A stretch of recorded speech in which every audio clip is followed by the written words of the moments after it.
Hi ವೀಕ್ಷಕರೇ, ಎಲ್ಲರಿಗೂ ನಮಸ್ಕಾರ.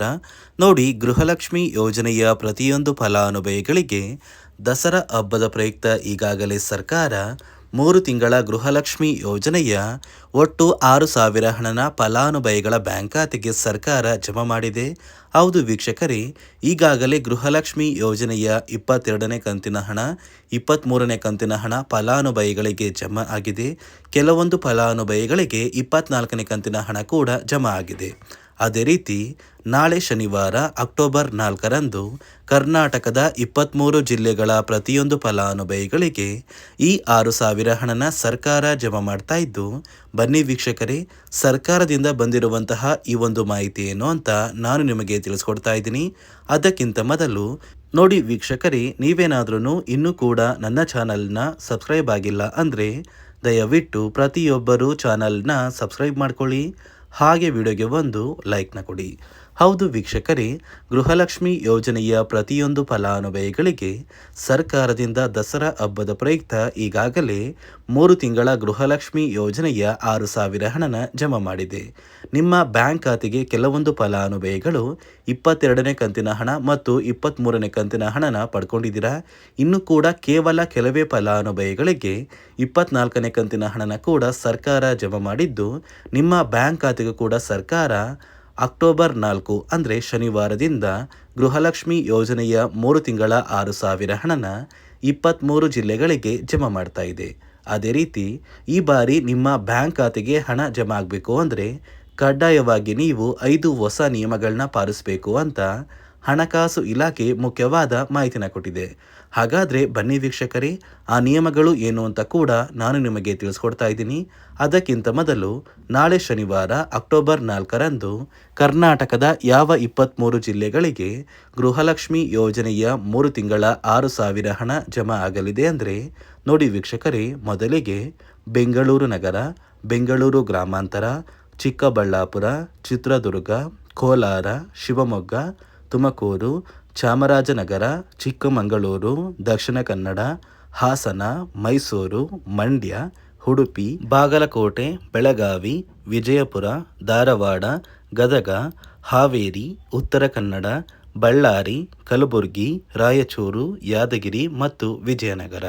ಈ 23 ಜಿಲ್ಲೆಗಳ ಪ್ರತಿಯೊಂದು ಫಲಾನುಭವಿಗಳಿಗೆ ಸರ್ಕಾರದಿಂದ 3 ತಿಂಗಳ 6,000 ಹಣ ಜಮಾ ಆಗ್ತಾ ಇದ್ದು, ಅಕ್ಟೋಬರ್ 10ರಲ್ಲಿ ಪ್ರತಿಯೊಂದು ಫಲಾನುಭವಿಗಳು ಈ 6,000 ಹಣನ ಪಡ್ಕೋತೀರಾ. ನೋಡಿ ಸ್ನೇಹಿತರೆ, ಈ ಬಾರಿ ಸುಮಾರು 1 ಲಕ್ಷಕ್ಕಿಂತ ಅಧಿಕ ಫಲಾನುಭವಿಗಳ ಬ್ಯಾಂಕ್ ಖಾತೆಗೆ ಸರ್ಕಾರ ಗೃಹಲಕ್ಷ್ಮಿ ಯೋಜನೆಯ ಹಣನ ಜಮಾ ಮಾಡ್ತಾ ಇಲ್ಲ. ಕಾರಣ ಏನು ಅಂದರೆ, ನಿಮ್ಮ ಬ್ಯಾಂಕ್ ಖಾತೆಗೆ ಡೆಬಿಟ್ ಮೂಲಕ ಹಣ ಜಮಾ ಮಾಡುವಂತಹ ಸಂದರ್ಭದಲ್ಲಿ ಸರ್ಕಾರ ಸಾಕಷ್ಟು ಫಲಾನುಭವಿಗಳ ಒಂದು ಬ್ಯಾಂಕ್ ಖಾತೆಗೆ ಹಣ ಜಮಾ ಮಾಡೋದನ್ನು ಕ್ಯಾನ್ಸಲ್ ಮಾಡಿದೆ.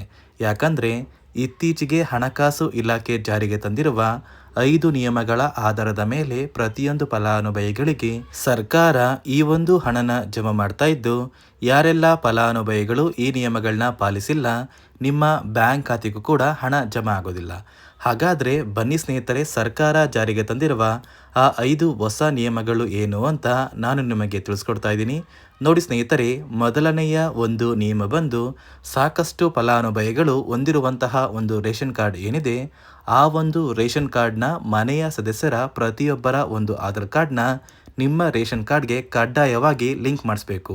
ಅಂದರೆ ಈ ಒಂದು ಲಿಂಕ್ ಮಾಡಿಸುವಂತಹ ಒಂದು ಪ್ರೊಸೀಜರ್ಗೆ ಸರ್ಕಾರ KYC ಅಂತ ಕರೀತಾರೆ. ನಿಮ್ಮ ರೇಷನ್ ಕಾರ್ಡ್ಗೆ ಇನ್ನೂ ಸಹ KYC ಆಗಿಲ್ಲ ಅಂದರೆ ನಿಮ್ಮ ಬ್ಯಾಂಕ್ ಖಾತೆಗೆ ಸರ್ಕಾರ ಮುಂದಿನ ದಿನಗಳಲ್ಲಿ ಗೃಹಲಕ್ಷ್ಮಿ ಯೋಜನೆಯ ಹಣನ ಕ್ಯಾನ್ಸಲ್ ಮಾಡುತ್ತೆ. ಅದೇ ರೀತಿ ಎರಡನೆಯ ಒಂದು ನಿಯಮ ಬಂದು, ಸಾಕಷ್ಟು ಫಲಾನುಭವಿಗಳು ಕಳೆದ 3 ತಿಂಗಳಿಂದ ಸರ್ಕಾರದಿಂದ ಬರ್ತಾ ಇರುವಂತಹ ಒಂದು ರೇಷನ್ ಏನಿದೆ, ಅಂದರೆ ಉಚಿತ ಅಕ್ಕಿ ಏನಿದೆ, ಈ ಒಂದು ರೇಷನ್ನ ಪಡ್ಕೋತಾ ಇಲ್ಲ. ಒಂದು ವೇಳೆ ಕಳೆದ 3 ತಿಂಗಳಿಂದ ನೀವು ರೇಷನ್ನ ಪಡ್ಕೊಂಡಿಲ್ಲ ಅಂದರೆ ಸರ್ಕಾರ ನಿಮ್ಮ ಬಳಿ ಇರುವಂತಹ ಒಂದು ರೇಷನ್ ಕಾರ್ಡ್ನ ಕ್ಯಾನ್ಸಲ್ ಮಾಡುತ್ತೆ. ನಿಮ್ಮ ರೇಷನ್ ಕಾರ್ಡ್ನ ಸರ್ಕಾರ ಕ್ಯಾನ್ಸಲ್ ಮಾಡಿದರೆ ನಿಮ್ಮ ಬ್ಯಾಂಕ್ ಖಾತೆಗೆ ಗೃಹಲಕ್ಷ್ಮಿ ಯೋಜನೆಯ ಹಣ ಇರ್ಬೋದು ಮತ್ತು ಸರ್ಕಾರದಿಂದ ಬರುವಂತಹ ಒಂದು ಸೌಲಭ್ಯಗಳನ್ನ ನೀವು ಕಳ್ಕೋಬೇಕಾಗುತ್ತೆ.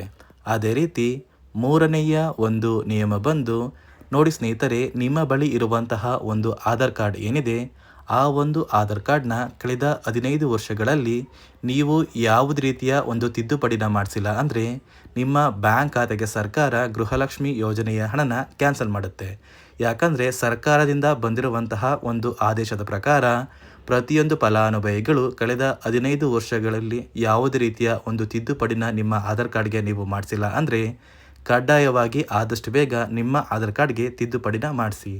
ಅದೇ ರೀತಿ 4ನೆಯ ಒಂದು ನಿಯಮ ಬಂದು ನಿಮ್ಮ ಕುಟುಂಬದ ಒಂದು ವಾರ್ಷಿಕ ಆದಾಯ 7 ಲಕ್ಷಕ್ಕಿಂತ ಕಡಿಮೆ ಇರಬೇಕು. ಒಂದು ವೇಳೆ ನಿಮ್ಮ ಕುಟುಂಬದ ವಾರ್ಷಿಕ ಆದಾಯ 7 ಲಕ್ಷಕ್ಕಿಂತ ಜಾಸ್ತಿ ಇದ್ದರೆ ನಿಮ್ಮ ಬ್ಯಾಂಕ್ ಖಾತೆಗೆ ಸರ್ಕಾರ ಗೃಹಲಕ್ಷ್ಮಿ ಯೋಜನೆಯ ಹಣನ ಕ್ಯಾನ್ಸಲ್ ಮಾಡುತ್ತೆ. ಅದೇ ರೀತಿ 5ನೆಯ ಒಂದು ನಿಯಮ ಬಂದು ನಿಮ್ಮ ಕುಟುಂಬದ ಸದಸ್ಯರು ಅಥವಾ ಗೃಹಲಕ್ಷ್ಮಿ ಯೋಜನೆಯ ಫಲಾನುಭವಿಗಳು ಯಾರು ಕೂಡ ಸರ್ಕಾರಿ ನೌಕರರಾಗಿ ಕಾರ್ಯನಿರ್ವಹಿಸ್ತಾ ಇರಬಾರ್ದು.